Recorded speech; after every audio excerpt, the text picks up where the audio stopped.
The rain was pouring so hard that the streets looked like rivers when Ethan Cole, the millionaire owner of half the city's luxury apartments, stepped out of his car.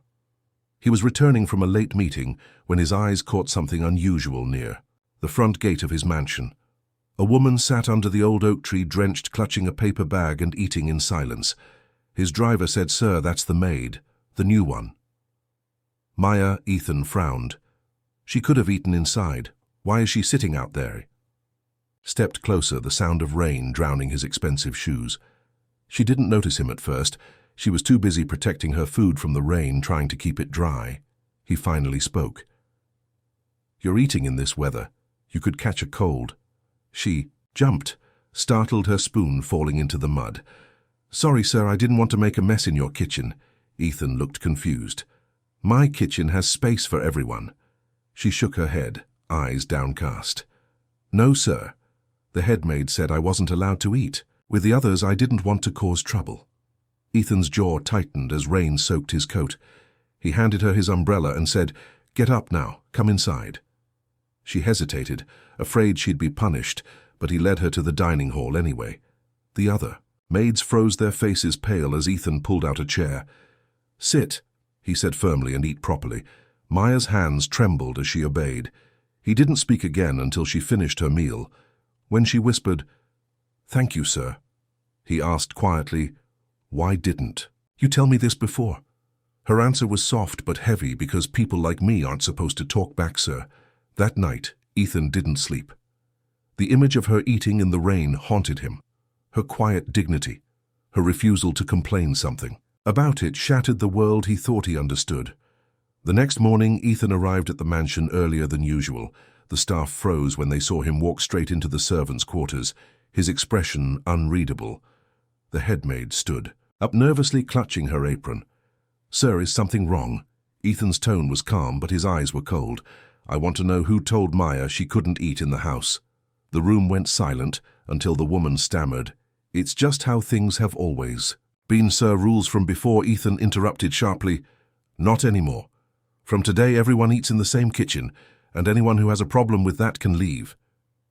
He turned to see Maya standing by the doorway, still wearing her plain uniform, her eyes wide with confusion.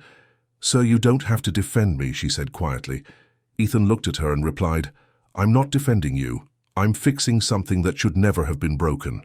Later that day, Ethan asked her to come to his office. He wanted to know more about her. She hesitated before speaking. "I used to be a teacher," she said softly, "but when my husband died, I couldn't afford rent anymore, so I started working here." He sat back, stunned. "You're a teacher?" She nodded. "I love teaching, but life doesn't care about titles sometimes." Ethan leaned forward, his voice lower now. "What if I told you I could use someone like you at the foundation? The company's education trust needs people who understand what struggle feels like." Maya shook her head. "Sir, I'm just a maid." He smiled faintly. "You were a teacher and you still are. You just forgot for a while." A week later, the staff watched in disbelief as Maya walked through the mansion gates, wearing a new uniform.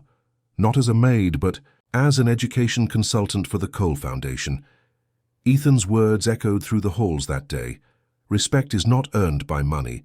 It's revealed by how we treat those who have less. In the weeks that followed, Ethan couldn't forget the image of Maya sitting under the rain.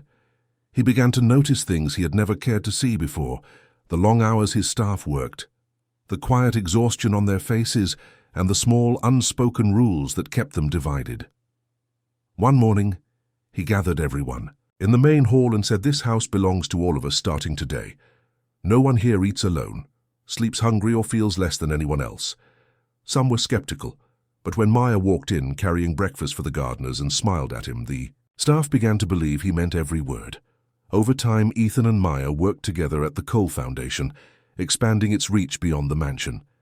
They built schools in small towns and offered scholarships for families who had lost everything. The newspapers called Ethan the millionaire with a conscience, but he always said the credit belonged to her.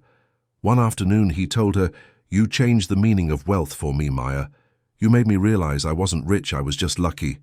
She looked at him with gentle eyes and replied, "Then use your luck to make others feel rich in dignity." A year later, the mansion held an open house for all the foundation's students and workers.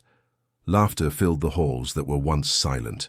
A young boy tugged on Maya's sleeve and said, "Miss, is it true you used to be the maid here?" She smiled. "Yes, and I'd still be proud to clean these floors, because what matters isn't where you start, it's what you do when someone finally believes in you." Ethan stood nearby, watching her, surrounded by people she had lifted from despair, and whispered softly to himself, "She saved me too." That night, when everyone left, he found her sitting by the same oak tree where he first saw her eating in the rain. He said, "Funny how this place still feels like the beginning." She looked up at him and smiled. "Maybe that's because it's where you finally saw people instead of positions." Months passed, and the Cole Foundation grew into something far greater than Ethan had imagined. Children who once studied under streetlights now sat in classrooms that Maya helped design.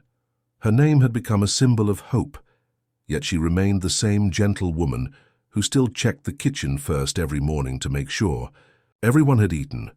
Ethan often watched her, quietly amazed at how one act of kindness had turned his world upside down. One evening, they attended a charity gala filled with powerful investors and polished smiles. A host took the stage announcing, "Tonight we honor Maya Patel, the woman who reminded us that humanity still exists." The crowd rose in applause, but Maya only glanced at Ethan, shaking her head slightly when he tried to guide her forward.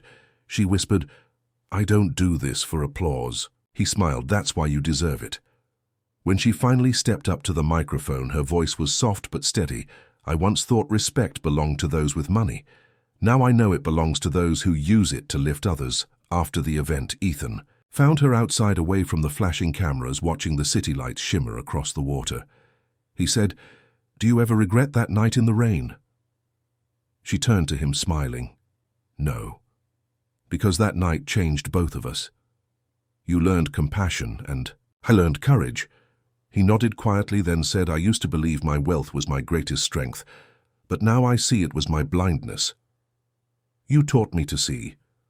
Maya looked up at him and replied, "Then promise me you'll never close your eyes again." Years later, the oak tree still stood tall in the mansion garden. Beneath it, a small plaque read, "Kindness begins where judgment ends." Ethan placed flowers there every year, remembering the woman who taught him that one meal shared in the rain could rebuild a soul. If this story made you smile, share it with someone who needs a reminder that accidents can turn into beautiful beginnings.